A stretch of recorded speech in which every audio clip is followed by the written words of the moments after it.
Hello everyone, my name is Via Angel Javiliana Peralta, and let's discuss about the Republic Act 6506 and Republic Act 11131. Bago natin simulan nito, alamin muna natin kung bakit ginawa ang Republic Act 6506. Imaginein mo, gusto mong maging isang criminologist pero wala pang maayos na sistema noon para ma-regulate ang profession. Anyone could claim to be one kahit wala namang sapat na training o qualification.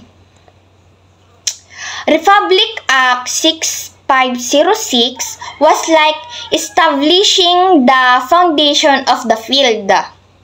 It created the Board of Examiners for criminologists para may mag-oversee sa pagsasanay at paglilicense ng mga criminologists. Think of it as setting up the rules of the game. The first board in 1977 was composed of Dr. Sexto O.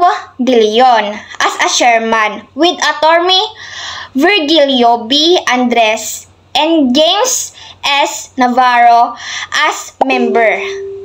This was a crucial step in professionalizing the field. Fast forward tayo sa 2018, and the world of crime became even more complex. New technologies and approaches to crime solving emerged. The Republic Act 11131 was significant update to the existing framework.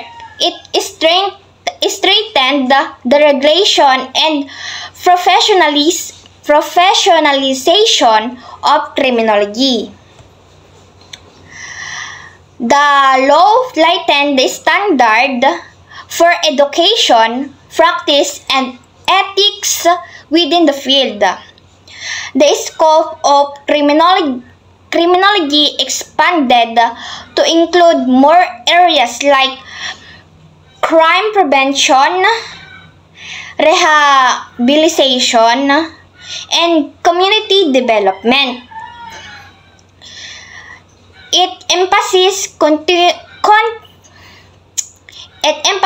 continuing professional development, the CPD, to ensure criminologists stay updated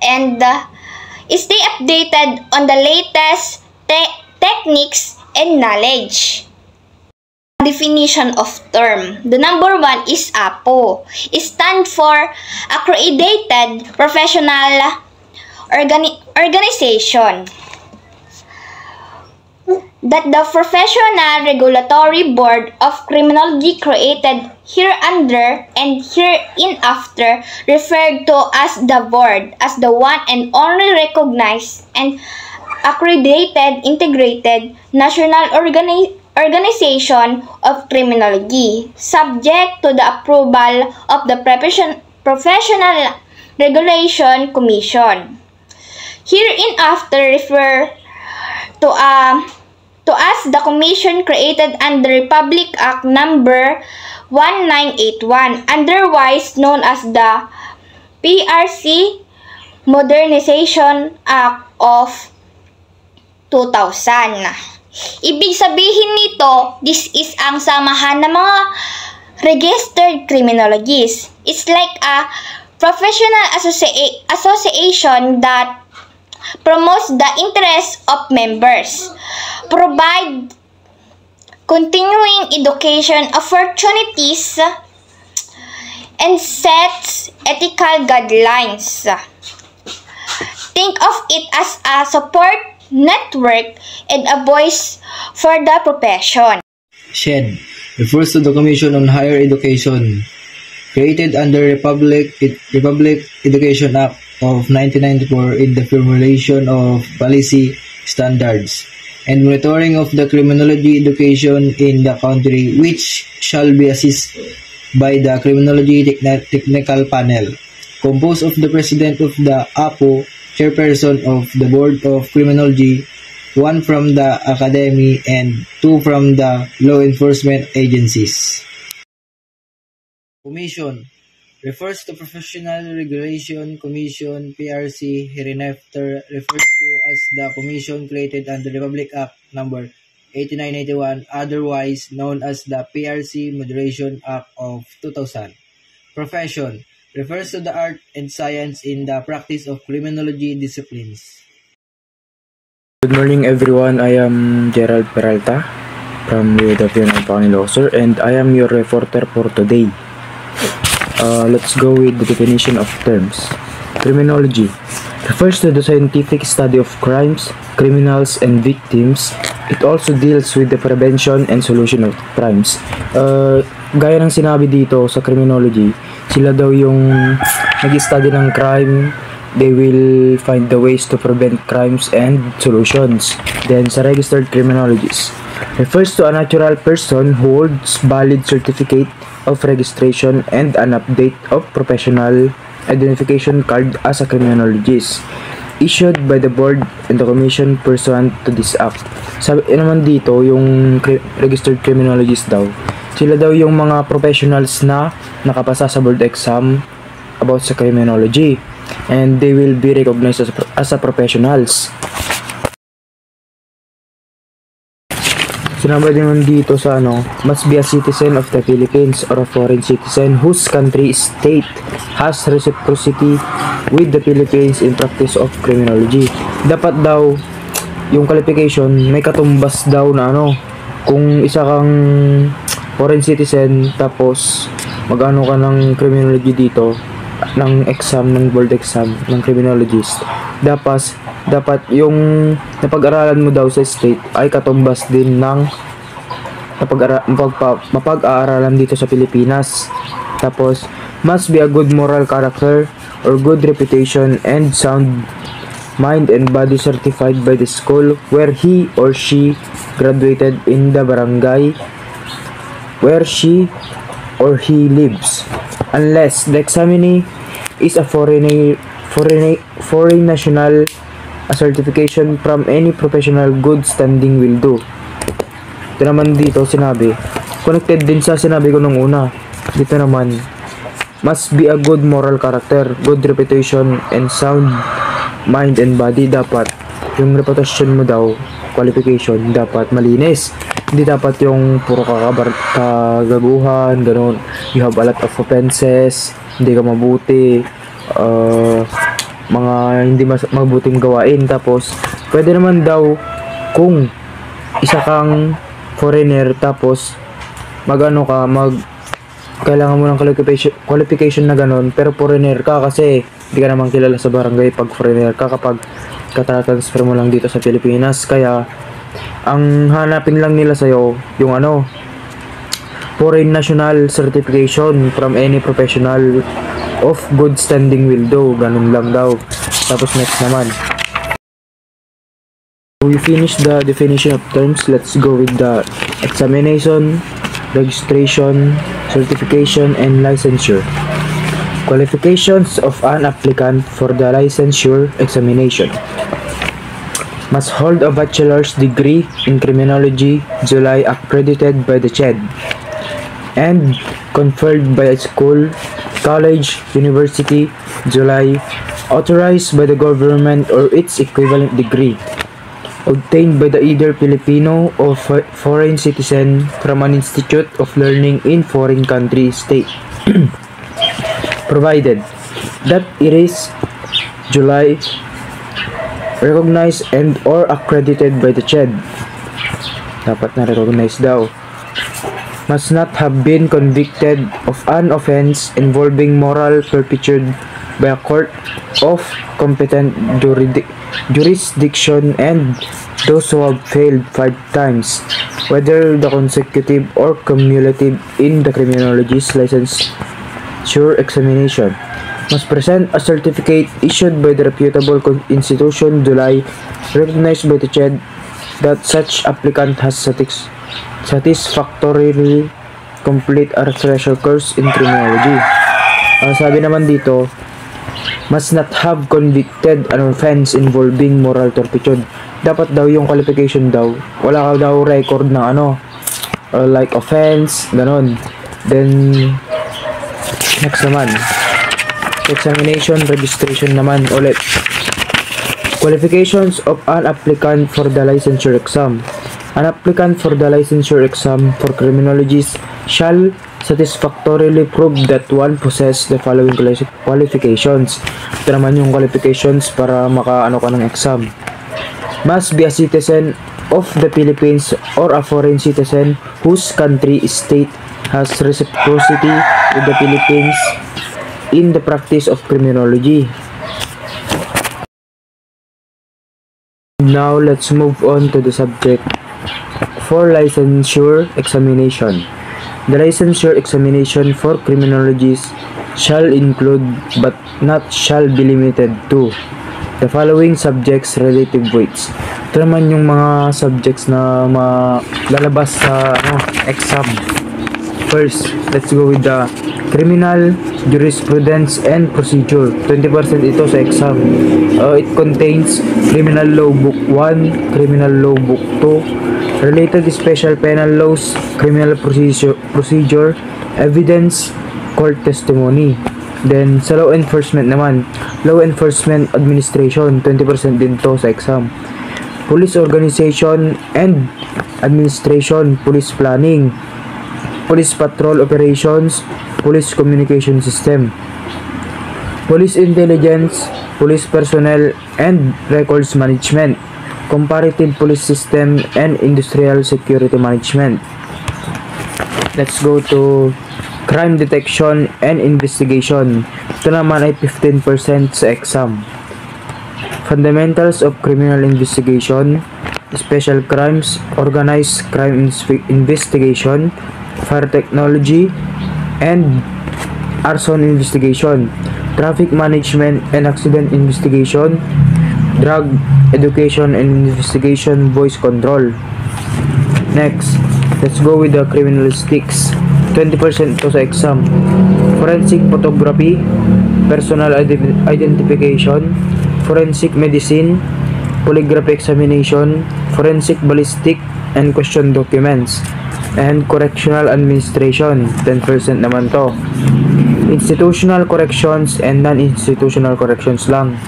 Then criminal sociology, 15%.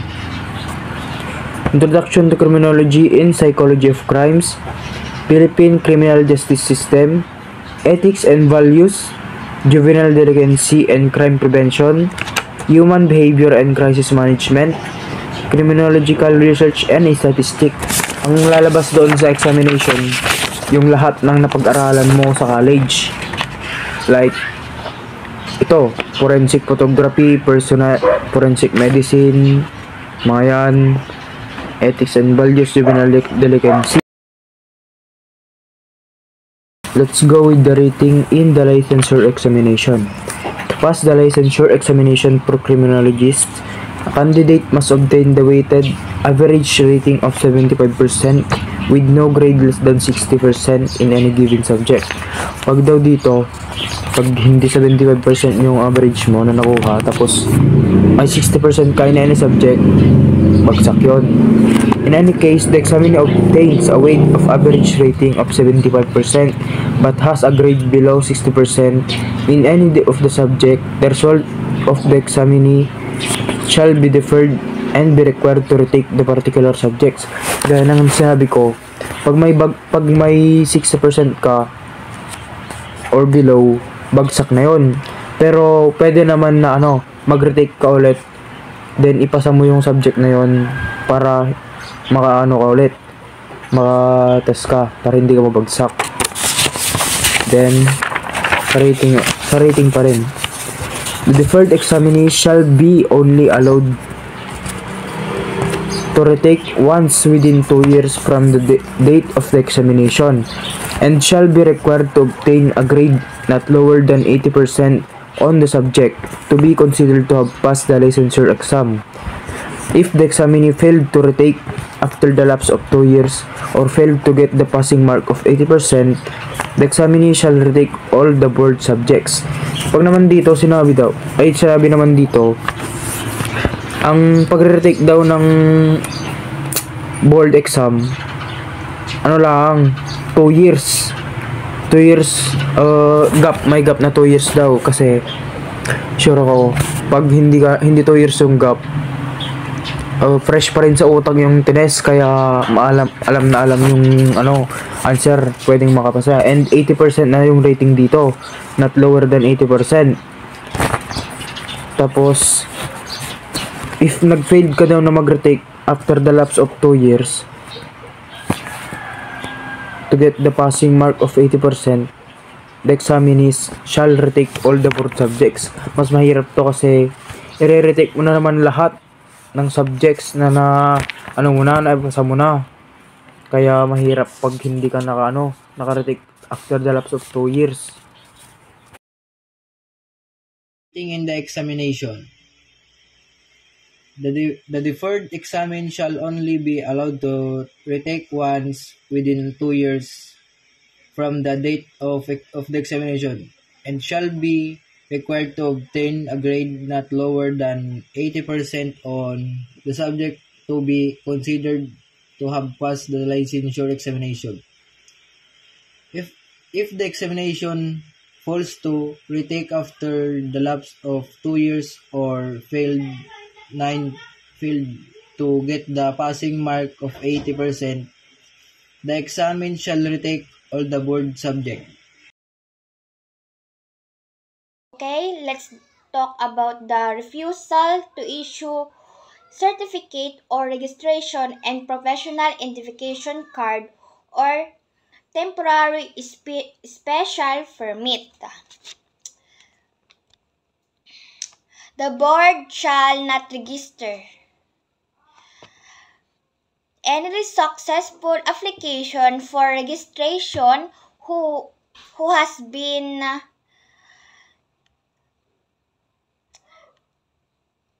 this means that even if you pass the exam, the board can still refuse to give you your license if any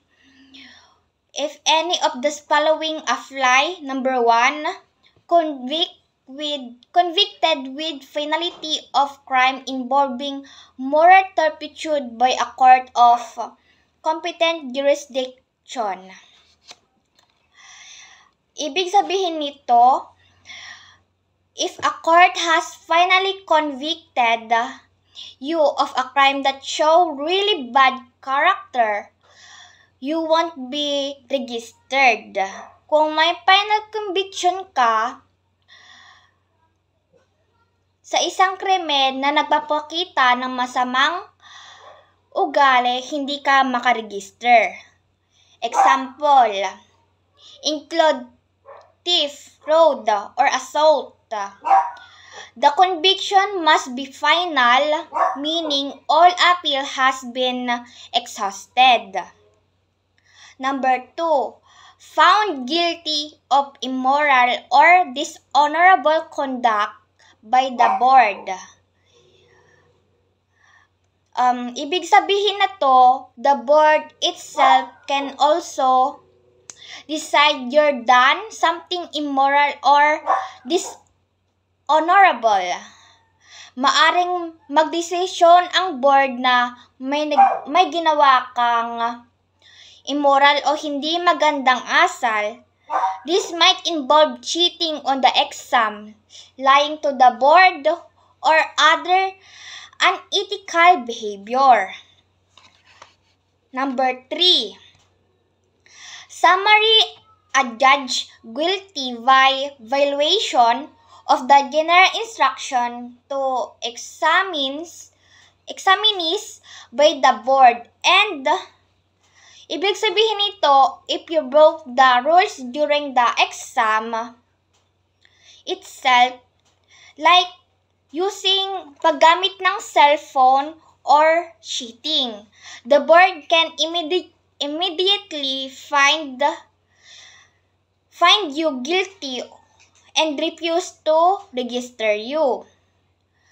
Kung lumabag ka sa mga instructor sa exam, pwede kang agad ma-declare na guilty at hindi ma-registered.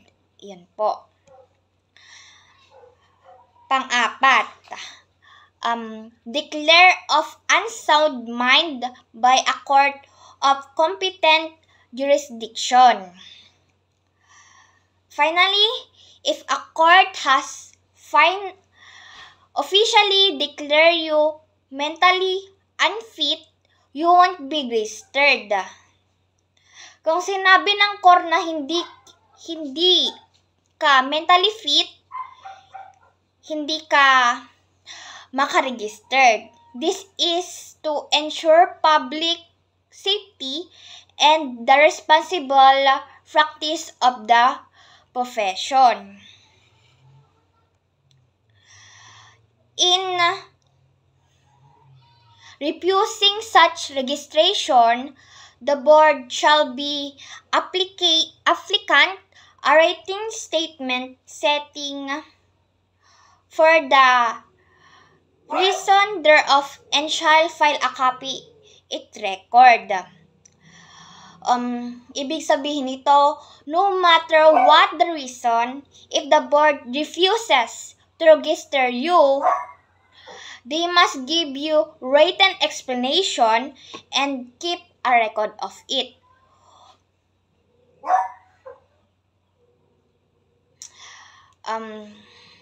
Kunting paalala, passing the exam is just the first step. The board carefully consider your character and fitness to practice before granting registration.